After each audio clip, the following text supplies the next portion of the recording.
Hey, what is up, you guys? It's Dustin, and I'm back with another video. I'm sitting here with Nick. How are you? I am doing great. How are you? I'm pretty good. We just got done filming his video. We're going to be posting a lot of content. I'll be honest with you guys, it is a little bit of a slow news week over here. There's not really too much going on, but I was scrolling through the Beauty Guru chatter earlier, and I noticed that someone had posted an Erin Parsons video. If you don't know who Erin is, she is a professional makeup artist. I've used her content before when she called out Michaela for the Lash Gate thing. Yeah. She's super in-depth with her stuff, and I wanted to come on here and talk about what she found with Jerrod Blandino. Jerrod Blandino, a name that I have not heard in fucking forever. But I also want to talk about this new video that's coming out with Jeffree Star and Shane Dawson because I have some opinions about that. So if you guys are here for that, stay tuned to this video. So Jerrod Blandino is not a name that we hear very often anymore.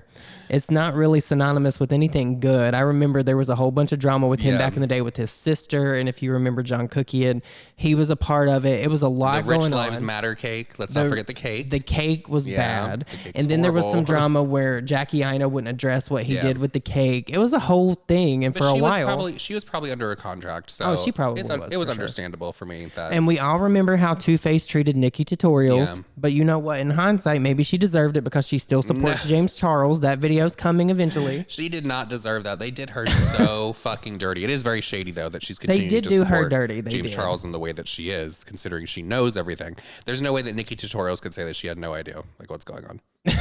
Like, come on, girl. Don't try that excuse. That's a story for a different video, but we all know what Too Faced did to Nikki Tutorials. They basically gave her a pile of shit for a whole bunch of work, and they made millions. I feel like that started the downfall for Too Faced. And ironically enough, Jeffree Star played a role in that too, because remember he tried to put out into the world the contract. He was wanting Nikki to send the contract that they had her signed. Ooh, that would have been really bad. It would have been crazy. But just to sum it up with Jerrod Blandino, if you don't already know, he's not really the world's greatest person. Okay, so he was on a podcast and he basically said that he invented glitter eyeshadows.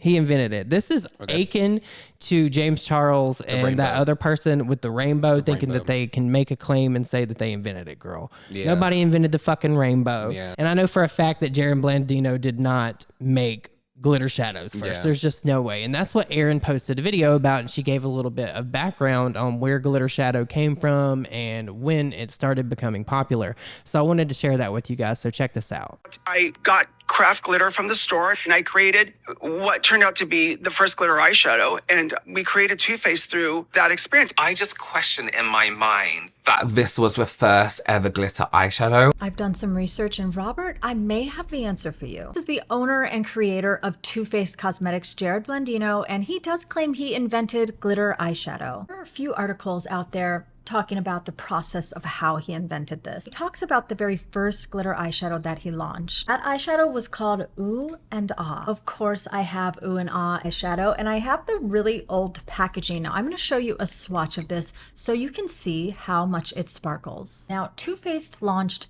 in 1998. In this article from 1997, here you can see the headline, Glitter Eyeshadows, and these are the NARS, Night Porter, Night Clubbing, and Night Fever. Of course, I have those as well, and you can see the sparkle. Now, again, these came out in 1997. I'm going to compare them to Ooh and Ah so you can see how similar these actually are. But there's more, because in 1997, Hard Candy launched the Techno eyeshadow palette. It's a matte black with a silver glitter, and you can also see a silver shadow. Does that color story look familiar to you? Interesting. It looks exactly like Ooh and Ah. I don't have the palette, but here is a swatch I found on the internet. It looks to be a glittery black eyeshadow from 1997, a year prior to the supposed first ever glitter eyeshadow. In May of 1998, this Vogue magazine had an article about Too Faced and about their sparkly eyeshadows, but no mention of inventing glitter eyeshadows. The reason I find that important is because here he says, put glitter in this eyeshadow and let's change the world. But yet there's no mention in the Vogue article that you have changed the world by inventing glitter eyeshadow. I can't help but think of this movie clip. I invented posters. Oh, You're kidding me. The sad thing is the truth is better than the fiction. You know, when Romeo and Michelle show their true selves and you get these girls and you're like, yeah, we want them, not the businesswomen. That was Two-Faced. I mean, Two-Faced, he doesn't need to make up this story about inventing glitter eyeshadow because Two-Faced came out at a time during MAC Cosmetics, Bobbi Brown, Hard Candy, Urban Decay. Packaging was often black and simple. You had names like Tar and Ruined and Bruised, and it was sort of this like dark grungy moment. And then he comes out in 1998 with pink and sparkle and retro, and he did have glitter in the line for sure, but did he invent glitter eyeshadows? I think not. So at first I didn't have any clue who you were talking about when you said Erin Parsons, but now I do. I love her content. Yeah. I've just never known that was her name. Yeah, I mean, I didn't either. But I only realized when I went from Beauty Guru Chatter over to the TikTok that they linked that I was following her, and I was like, oh, this is the girl from Lashgate. No, she's always doing videos about like vintage makeup and she'll like the vintage and perfume. I think she does like perfume videos too. Yeah. It's really cool the things that she does. Yeah, no, she's very unique and neat, but I'm really glad that she chimed in because if it would have been anyone else, they would have probably tried to tear it apart because there's actually people out here that defend Two-Faced tooth and nail. Do they? Yes, girl. They have stands. Are people still excited about Two-Faced? Can you let us know down in the comment section if you're still excited for Two-Faced? Like, what's the last product that they came out with that you were like, the last like amazing product that came out from Two-Faced that I remember was the Two-Faced Peach palette, and you guys know how long ago that was. Like that was the bee's knees back in the day. It did smell nice. It did. Yeah. But it wasn't for smelling, girl. It was for like application to the face. I don't know. I don't wear makeup like that, so I don't know if people want to wear like a scent. Yeah. Something on their face. I know a lot of people don't like. But they were killing. They were in their bag with that. And what was it? The chocolate bar. That was the other one. The chocolate bar is still pretty popular, I think. Mm-hmm. You can find it at TJ Maxx if you really want one. Right next to Jacqueline. But you guys, let me know what you think about that down below. Do you think that Jerrod Blandino created glitter eyeshadows? Because I think Erin did a really good job of explaining that. Maybe he made them like more popular. Yeah. You think? But they were pretty popular beforehand, so I don't know. Maybe he like feels like he was instrumental and people have been like, I gotta have a glitter eyeshadow. Girl, bye. But you guys, let me know what you think about that down below. Now let's talk about Shane Dawson and Jeffree Star because I think you might play a role in this. Now, Shane Dawson has teased that he is posting a video on the 16th of this month. It's not like a palette or anything. It's something that I think you and Rich did back in the day with TJ Maxx. Possibly. I mean, it might be. I don't know, because in the clip that was like being shown around social media, they were talking about like exposing a corporation and like lawsuits.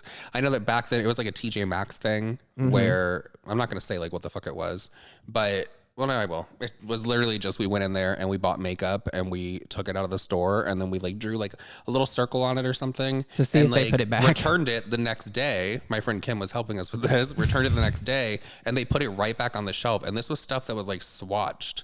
Like this wasn't like perfect makeup that people were just returning. So that's gross. That's why I always say I would never buy products like that from TJ Maxx, Marshalls. I'm kind of here for it because I like the suspense, intense, like build up that Shane makes his content like. But I don't know if that's what it is. I just know that was an idea that he had. All signs point to that. It'd be interesting to see if it was. What else could it be in 2019? Well, I would want to know like more into that. Like, what else are they putting back on the shelves? Oh, that people are fucking returning. That would be interesting to know. But you guys, check out this clip. This is crazy. We actually talked about this a few years ago, and I never posted the video because I was scared of getting sued. How? Bad. This is bad. This is bad. This is bad. Oh! God, I haven't exposed a corporation in years. I'm getting excited. Like, this is happening. This is so fucked. See you in court. Do you think that after this, if it gets a good reception, that Shane and Jeffree are going to do another docuseries? I do. I do think that we're going to get another docuseries from them. What I about? don't think it'll be as exciting for people as it was. Maybe they'll do like a TikTok series. Maybe that'll be because like Jeffree's exposing TikTokers? I don't know. Maybe. Who does Jeffree not like over there? I think with Jeffree going after James as much as he has lately, maybe they'll pick up where they left off with James. Maybe it'll be a series of Jeffree writing his book. Oh. And then the book will come out because you know that Jeffree loves an infomercial. No, as far as I know, the book is already written. Okay. They could have been recording for a while. It would be interesting. Imagine they drop a series. Imagine this whole time they've done a series together and they're going to drop it when the book comes out. That would add to sales. I think it would. That would be a big thing. They built up the anticipation. I wonder how Tati would react. We talked about Tati in Nick's video. How do you think she would react? Because you can't talk about all this stuff with James and Jeffree and all of them and Shane without talking about Tati. I think it annoys the fuck out of her. Do you I think that one day Tati is going to come out and she is going to say more. I just don't know when that's going to be. Maybe because she's finishing up the litigation that she has going elsewhere. I think she will too, but I think when she does, it's just going to cause more problems for her because the optics of the situation after she made that video with James are just bad. And she's never addressed it since. And I don't blame her because who would want to get tied up in that again? But like the optics are just bad. But you can't protect a predator. That's true. At the end of the day, you cannot protect a predator. So that's the one good thing I will say about Jeffree Star. He has been vocal with his platform about James Charles. That's more than 99.9% of the beauty gurus that are out there. And I'm like at the part where it's like, is he doing it because he actually cares, or is it because there's still some kind of grudge against James Charles? And then I think about it, I'm like, I don't give a fuck. I don't care. Girl, they probably both have shit on each other. I think that Jeffree probably has dirt on James, and I think James probably has dirt on Jeffree. No, but I'm saying, like, I don't give a fuck, like, which one it is. If Jeffree's doing it because he has a grudge on James, whatever. It's still bringing attention to the fact that James Charles came on camera and admitted, like, it said sorry to his victims. To the victims. That he was desperate. People could say right message, wrong messenger, I guess. They could, but you know what? If Jeffree's going to be vocal and actually try to hold him accountable, like I've said before, a broken clock's right twice a day. A good person can do bad things and a bad person can do good things. So if Jeffree wants to be the champion of taking James Charles down and holding him accountable for the things he's done, I think he'd have a lot of people behind him.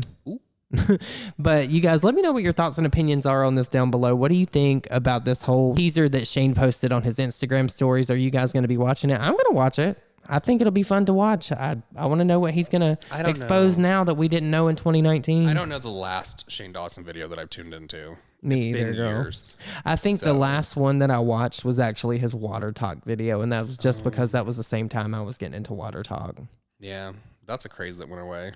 It did. I felt like it left as fast as it came. Yeah. But you guys, if you made it this far in the video, leave me a water emoji down below since we're talking about water. I need to find mine. I need to get a water. I'm parched. Yeah, you are, girl. We all saw the video you posted. But you guys, I hope you all have an amazing day, and we'll see you on my next video. Bye guys.